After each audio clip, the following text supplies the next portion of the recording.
The skeleton, muscles, and the sensory system have significant functions in the working human body. Human beings have 5 senses.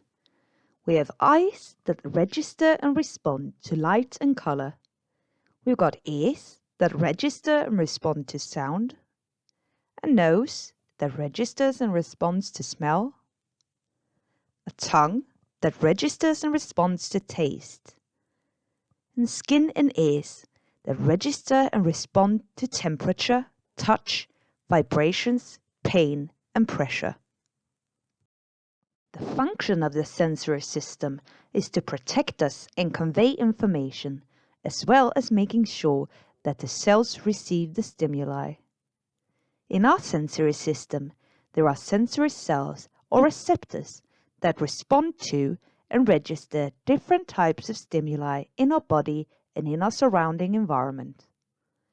The stimuli can be said to contain information, which is converted into electric signals that are conveyed as nerve impulses to the nervous system. The nervous system processes the information and conveys information through signals to the brain. There are different kinds of receptors. For example, photoreceptors that respond to color and light, mechanoreceptors that respond to pressure, touch, and vibrations, chemoreceptors that respond to the chemical composition of gases and liquids, thermoreceptors that respond to changes in temperature, and electroreceptors that respond to changes in electric potential of nerve impulses. The sensory system and receptors deteriorate with increasing age. Therefore, our reactivity decreases with increasing age. This increases the risk of accidents, and statistics show that many elderly employees in physically riskful work environment have an increased tendency to suffer injury. Therefore, the physical work environment needs to be examined for increased risk of injury connected to deterioration of the sensory system as employees age.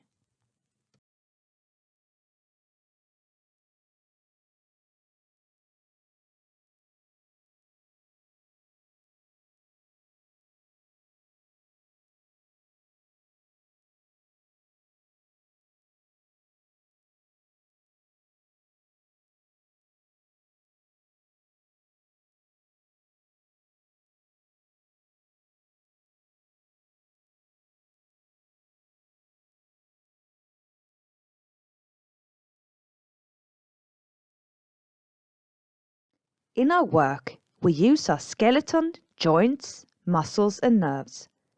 Therefore, we will briefly examine the anatomy and physiology of the muscles and skeleton in order to be able to reflect on their significance to work. The skeleton is a changeable body tissue that is constantly renewed. The skeleton becomes stronger with physical load, since the body reacts through strengthening what is burdened, which results in a strengthening of the bones. However, this only applies when the physical load is appropriate. A too heavy physical load can cause a fracture and a weakening of the skeletal tissue. If the skeleton is not subjected to physical load, it will be weakened, since the body considers it to be an organ that is not used and therefore doesn't need to be strengthened. The skeleton also weakens with increased biological aging. The skeleton has several functions in the body. It works as support and as a frame for the body and to keep the body upright. It contributes to mobility. The parts of the skeleton works as leverage for the muscle tissue connected to the joints and bones. When the muscles tense and contract, this results in motions. It's also protection. The bones of the skeleton provide mechanical support for vital inner organs such as brain, heart, and lungs. It's also a mineral storage for, above all, calcium and phosphate. It also contributes to the production of blood cells. blood cells are produced in the red bone marrow that is found, for example, in the pelvis and the sternum.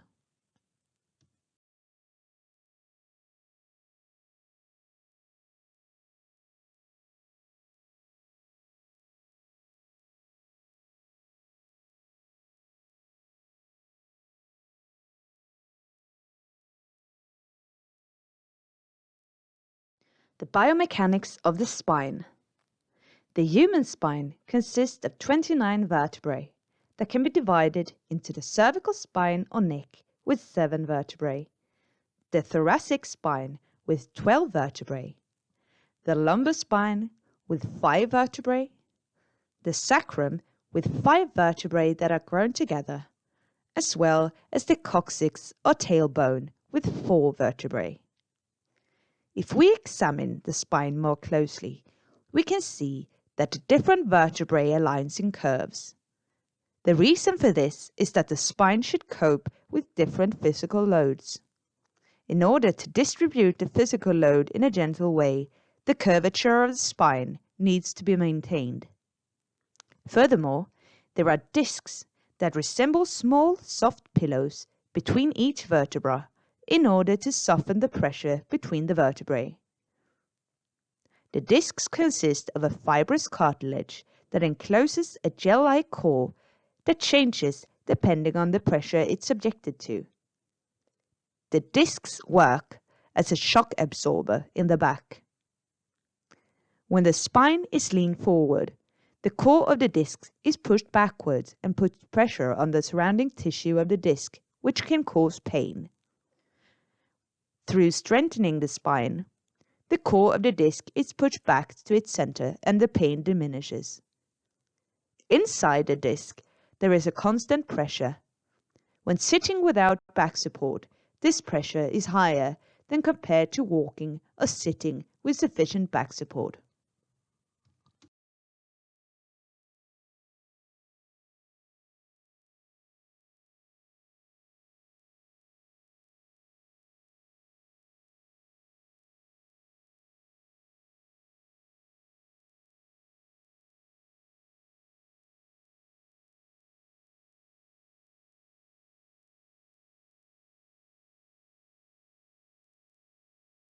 Arms and legs are often subjected to load and strain through the physical work environment.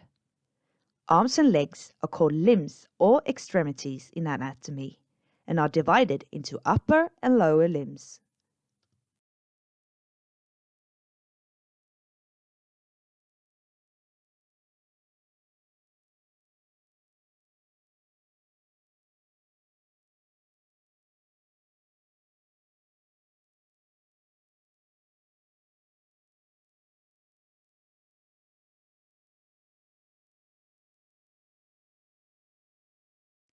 Let's examine muscles a little more closely. Human beings have more than 300 muscles in their body. The muscles constitute about 40 to 50% of the total body mass. A muscle never works alone. Several muscles always work together. Muscle strength depends on age, sex, genetic disposition, and physical exercise.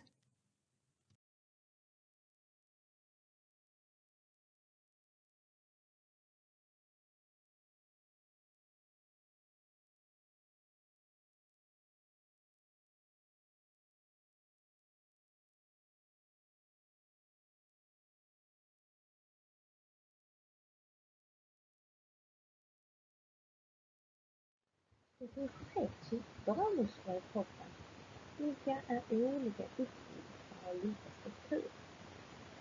Detta är för att man har olika uppgifter i kroppen, även om de allra flesta är muskler. De har specialanpassats utifrån sina specialområden i kroppens arbete. De 3 typerna av muskler och muskulatur, det är glatt muskulatur, och den glatt muskulatur finns då i hud, blodkärl, rynkor och organ. Och den glatta muskulaturen kan inte styra med sin vilja.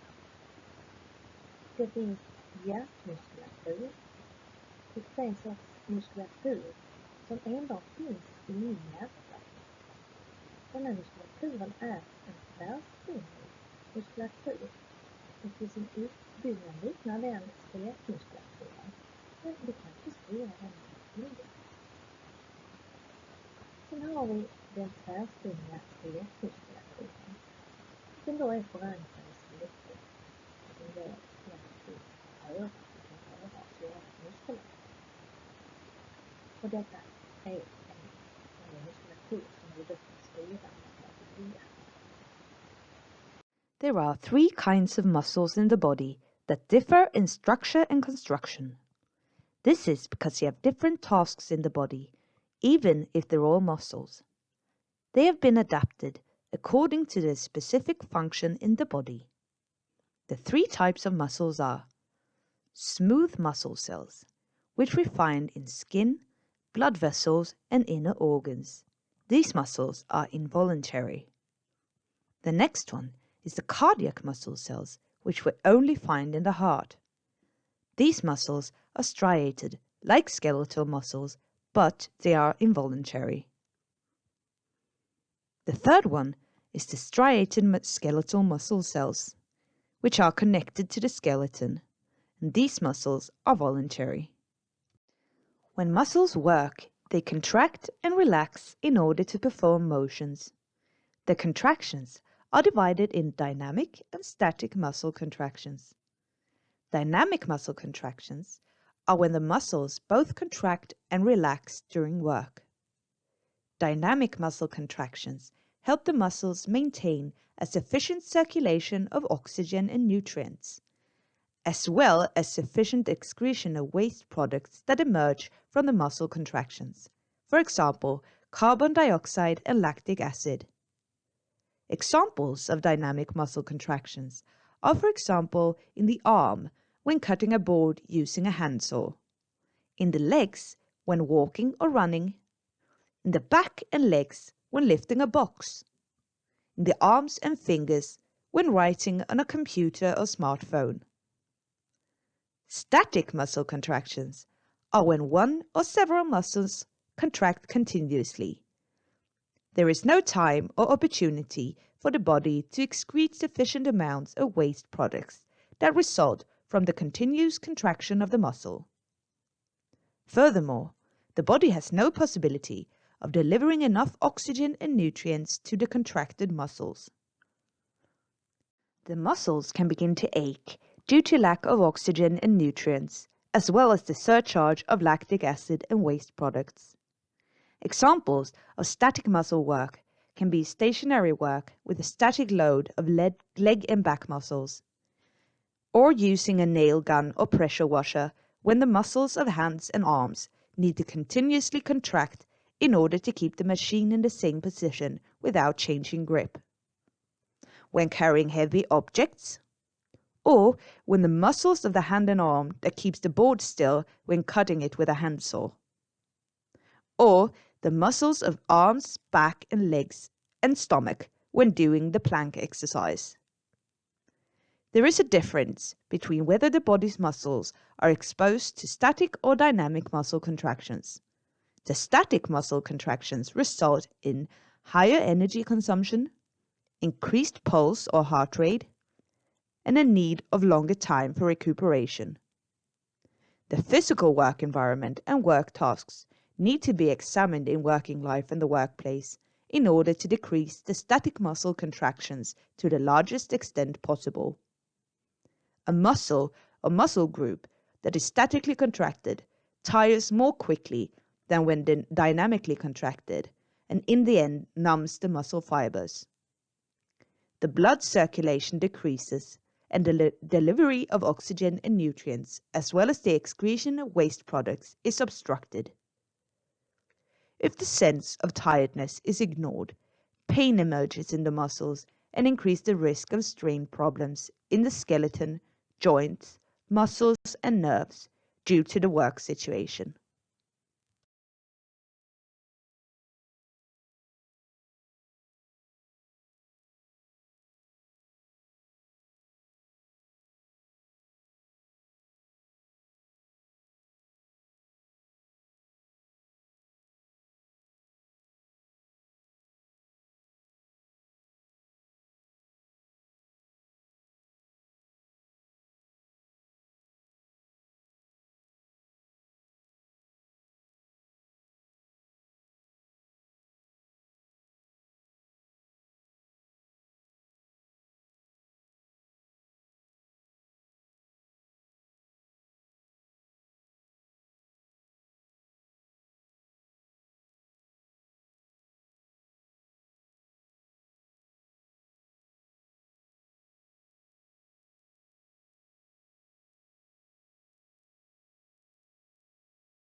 The biological diversity and genetic predisposition affect our physical conditions and possibility to perform physically. Muscle strength decreases with increasing age. People's muscle strength generally peaks between 20 to 30 years of age, after which it decreases. There is also a difference between men and women's muscle strength, which also peaks between 20 to 30 years of age, after which the curve flattens. Additionally, the differences in muscle strength depends on genetic predisposition, functional diversity, illness, as well as if we have been subjected to injury, for example, through our work during life. All mammals actually have a similar construction of the skeletons. The giraffe does not look very similar to a human in the construction of the skeleton. However, despite their looks differing from a human, a giraffe has 7 cervical vertebrae, just like a human being. The way people look can greatly differ from the outside, in shape and form. Therefore, the conditions for different types of physical labor and work tasks can differ.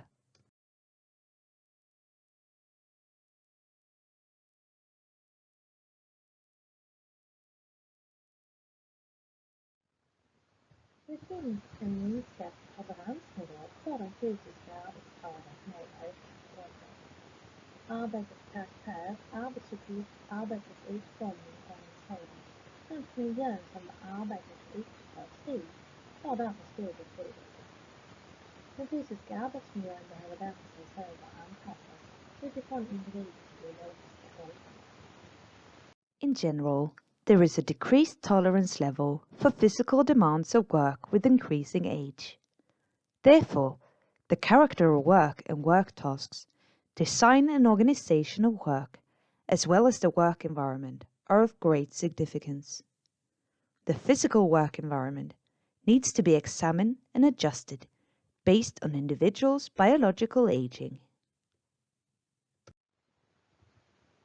När man generellt tittar på individers kapacitet och prestationsnivå i olika åldrar i jämförelse med samma individs kapacitetsnivå i erfarenhet och skicklighet, så märker man att erfarenhet och skicklighet många gånger väger upp och är betydligt mer betydelsefull jämfört med den intagna förmåga att klara av att prestera fysiskt vid ökande ålder.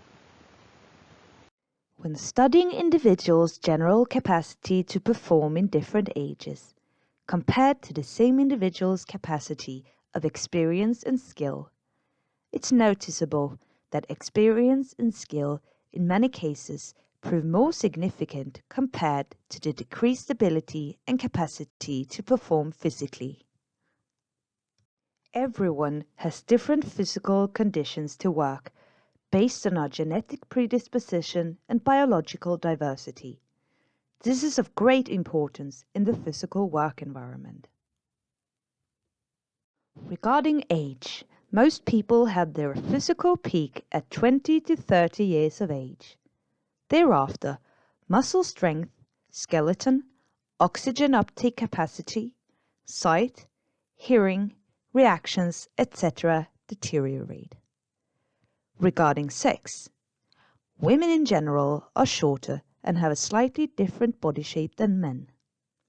Women in general have a lower oxygen uptake capacity as well as lower muscle strength than men.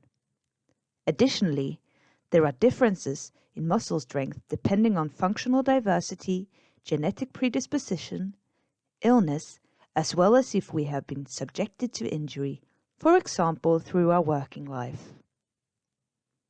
However, it's very important not to forget that there is a significant individual diversity. Above all, when it comes to the physical work environment, it's important to proceed from the individual, their age, sex, condition, functional diversity, and how to best enable and make measures so that all employees can and want to achieve and work with maintained health.